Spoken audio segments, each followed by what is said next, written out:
That's where I was going, Steve. So thanks for backing that up.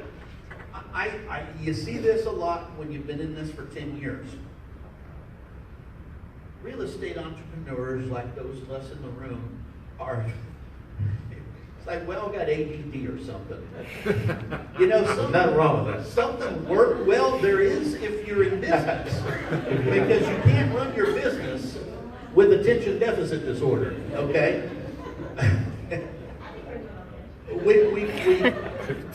We're always looking for that next shiny object, that next thing, because we bore easily. That's why we do what we do. You can't stick us in a dang cubicle and put us there for 365 days a year. We go crazy. So we're always looking for that next thing. It's new, it's exciting, it's going to be the best thing since sliced bread. And we abandon a lot of times, a lot of us will abandon what has been working for us for years to throw whole hog into this new thing. I'm just cautioning against doing that. That's all. I'm not saying don't go after them, but don't stop doing what's paying your bills and keeping your doors open either. Because I see people doing it already. We see it. I mean, anybody that has a Facebook account sees it. Yeah. And they're bragging about it. You know, that's the other thing. Yeah, you still see out there. There's less flood homes. I mean, even on the Facebooks and everything else that people are posting deals on, there's not a ton of flood homes. Not yet. I'm still thinking months out. I mean, after Steve was talking about, he was going through a couple neighborhoods, just happened to be going through neighborhoods. These people are not. They still got insurance questions. They got a ton. These people are still living in the homes. Yeah. In my daughter's neighborhood, where they had 2 feet of water or more in every house, people are still living in the homes. They have ripped out 2 feet of sheetrock, or 4 feet probably, and in some of them haven't even done that. A couple of them have ripped out their floors, but not most, and they're still living in there. They're camping out. It's like a camping party in their studded home. That's denial, guys. That's denial. So true. Okay, so in case you guys don't know some of Tom's story, he shares it with everybody. But he did really well after Ike, right? I mean, after Ike, there's downturn in the economy. So there's a lot of stuff that played right for you to purchase quite a bit of properties within a short period of time. Okay, so that's coming in, right? We're getting pretty close to that. And obviously we all see what's happening here with the flood and whatnot. Let's wrap it up with a couple key things of what would you do to be position individual businesses. So we have wholesalers here, we have flippers here, we have long-term people here. What's a good positioning thing? Because seriously, I see that everybody within this room, within a couple of years from now, should be multi-millionaires by how many properties they pick up if they play the cards right, if they really know how to be positioned, right? I would agree. Okay, so let's go there, and then we'll just kind of wrap up. What are some key takeaways of how to be positioned? Well, to position yourself, get some money set up first, because you're going to want to be buying properties. And I'm not saying that the deals are going to be right today, right? We're just on the leading edge of this thing. I don't think there's any reason to rush, headlong into the fire. Although we have hired more acquisitions people, we have made 12 offers this week. It's Monday. When this week started like Wednesday. Yeah, not today. Ooh, This week he's on on fire. But everybody else slow down. Isn't That's why he's telling us to slow down. Everyone else don't do anything. The last 7 Don't days. do anything.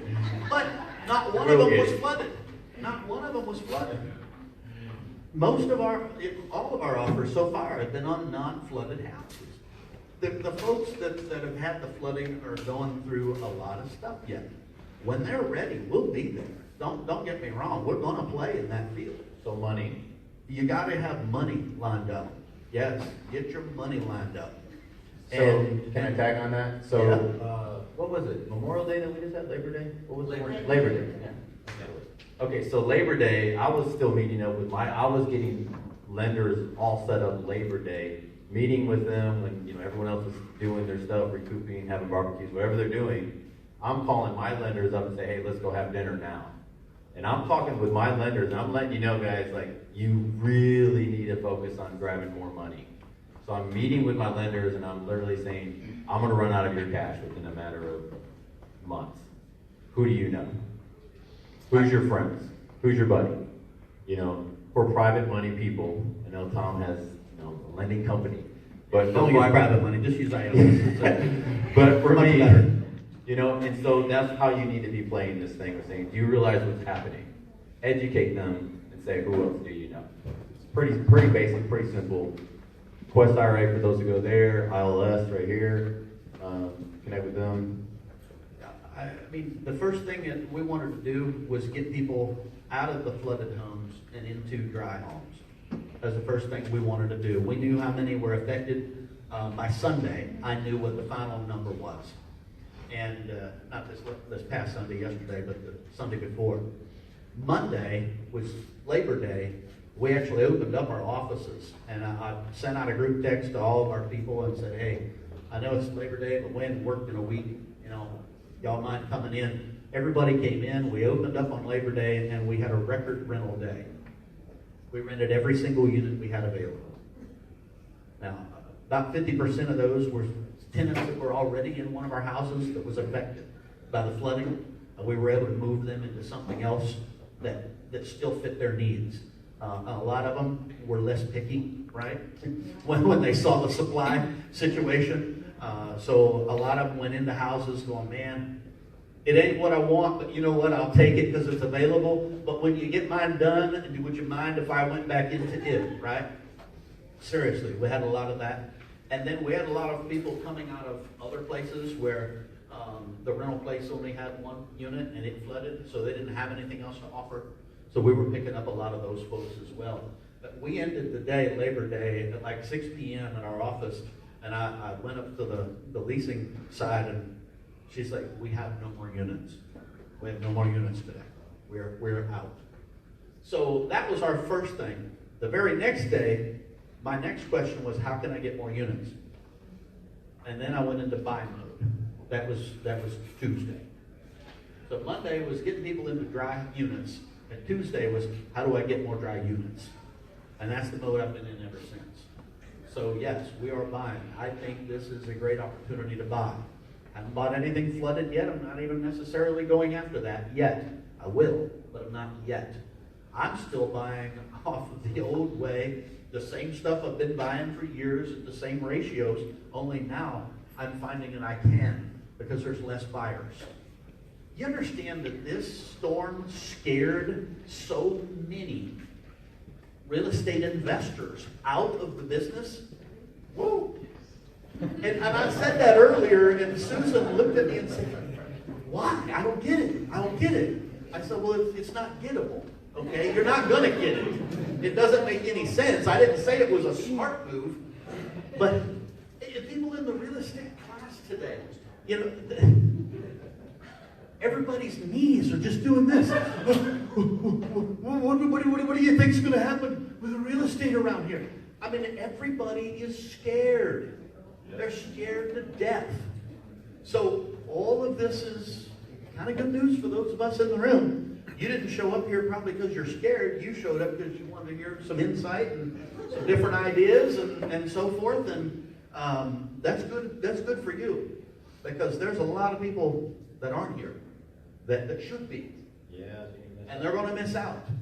And I think 10 years from now, they're going to kick themselves as hard as they can for missing out. So position yourself to buy. You wanted to go through wholesaling? Yeah, but we're going to run out of that. We're out of that. But Wholesaling, yeah, of course we can wholesale. Flipping, there's where I think is the big gotcha. I think flipping, I don't know. I don't think Nobody anybody knows knows. this yet. I don't think anybody knows where we are in flipping right this moment. Which means when you're a wholesaler, you're wholesaling a property to end buyers that are basically you're gonna buy in whole, which is a different strategy, right? You would wholesale differently to them than you would to flippers, right? So just keep that in mind when you're wholesaling. And then buy and hold, my God. Yeah, buy as many as possible. Get everything that cash flows, right? Get everything that will cash flow. And I think there's some things that are gonna cash flow that wouldn't have cash flowed pre-Harvey. Like the higher end stuff that Robert was talking about. I know people right now that are cash flowing on properties, they're making another $200 cash flowing just because. Because of the market. Yeah, that's it. Supply and demand. So, Robert? We're looking at one right, not we, I'm looking at one right now that is going to be a pure flip.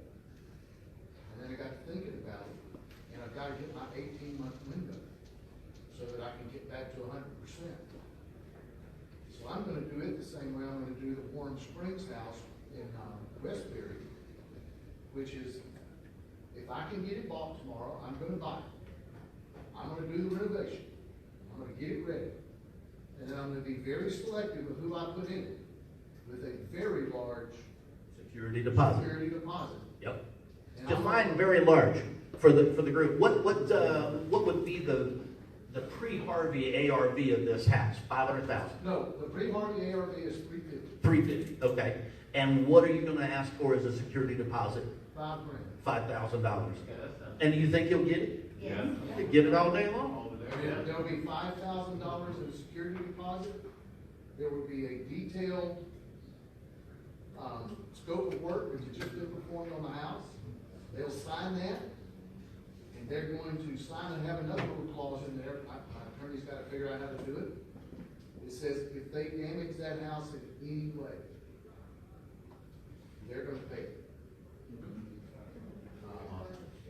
So I think there's going to be new opportunities like this that we didn't have pre-Harvey. I think the greatest thing, Tom, from a buy and hold standpoint, is that I own rent houses that have no chance of appreciating. Exactly. Yeah. So do I. Like all of them. I Yeah. own rent houses that will not appreciate a penny. Yeah. I still don't know how the damn appraisals came out the way they did. But we're very happy. But we're happy, yeah. Now you're going to be able to buy that house, and it'll be a cash flow and appreciation house. Yes. And that Which is not normal. No, that is not normal in the Houston market. Not, especially not in the lower end. Not in the lower end stuff that we deal in. Yeah.